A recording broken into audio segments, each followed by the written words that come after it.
everyone, welcome back to the channel. Saturday night, you know what that means. It's time for the Never Seen It series. If you're new here at the channel and you love movie content, Blu-ray trips, and award season, you're going to want to hit that red subscribe down below. Every single Saturday night, since the phenomenon has hit and movie theaters are closed, I decided to go through my Blu-ray selection and finally watch those movies that I've always said, oh, I'll watch it later, I'll watch it another time. The time is now. So let's go over what I watched this week. Now, another light week, only 2 movies, but I thought they were really great, awesome choices. I hope you agree with me. So the first one I watched, Sherlock Holmes, A Game of Shadows. This is obviously the sequel to the first Sherlock Holmes, Robert Downey Jr. and Jude Law. I have to admit, not as good as the first one. Not saying that this is a horrible movie by any means, but it just didn't really do it for me. I felt like there was a lot of repetitiveness in the second film. Every 10-15 minutes, Robert Downey Jr. is in a different costume. And I didn't really like how they killed off Rachel McAdams right in the beginning of the second movie. And then they put in this other female as taking over of the lead, and it didn't really make sense. And the focus was getting to her brother, and then her brother was only in the movie for 5 minutes. I don't know. The whole thing, I've just felt like the script could have been a lot better, a lot more solid. However, what keeps this movie in the top of my mind where I thought it was a decent film is the relationship, the chemistry between RDJ and Jude Law, playing Holmes and Watson. You can really tell that these guys care about each other. They love one another. They don't want to separate. You can tell they want to work together just one more time. So that is what makes this movie rewatchable for me. And I know that I think they're making the third one. I think that is greenlit. It's going to happen.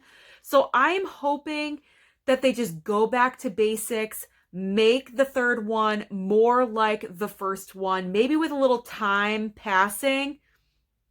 It'll do that. I don't know, but I enjoyed the second one despite its flaws. Now, I'm trying to watch more classics, and I thought Taxi Driver. This was a perfect time for me to watch one of Scorsese's all-time best films. I believe 1976 this was made.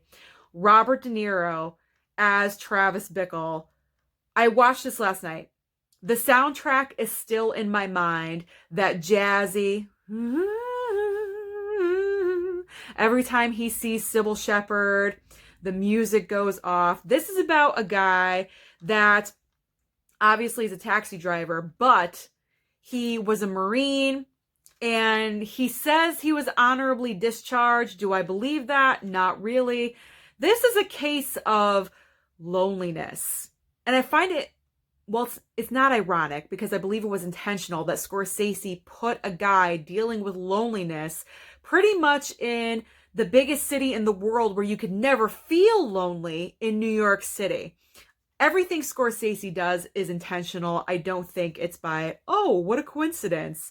But this guy, Travis Bickle, this is about his descent into madness. Because at the start of the movie, you're like, okay, I can kind of relate to this guy. He's a little bit lonely. He's uneducated. He doesn't feel like he's on the same level as everyone else. And then he just downward spirals from there. Once he gets rejected by Sybil Shepherd after he takes her to a porn movie, that was crazy.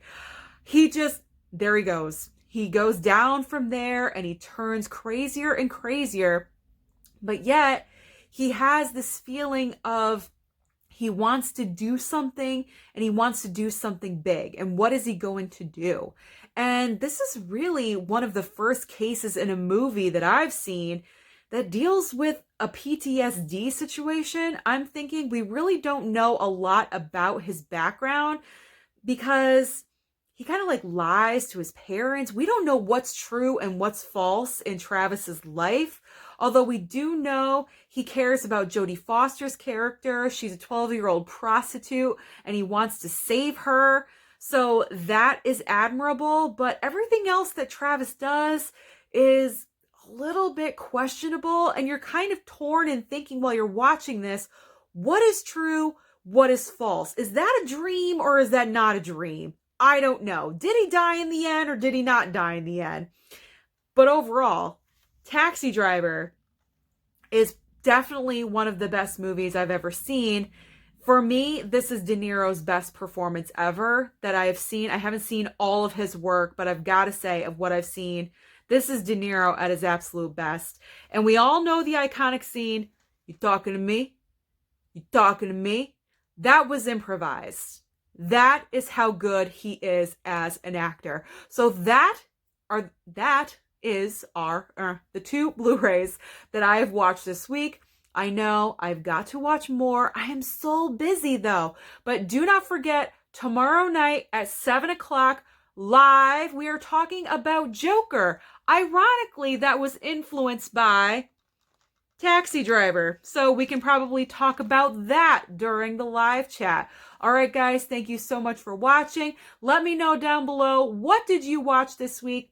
Speaking of watching, I know the new season of Dead to Me came out on Netflix. My plan is to watch it on Monday because it's going to be a rainy day. I'm planning on not working, so I'm going to binge it then, and then I will do the review of Dead to Me Season 2 on Monday. So be on the lookout for that. Thank you so much, guys. Like and subscribe, and I'll see you next time.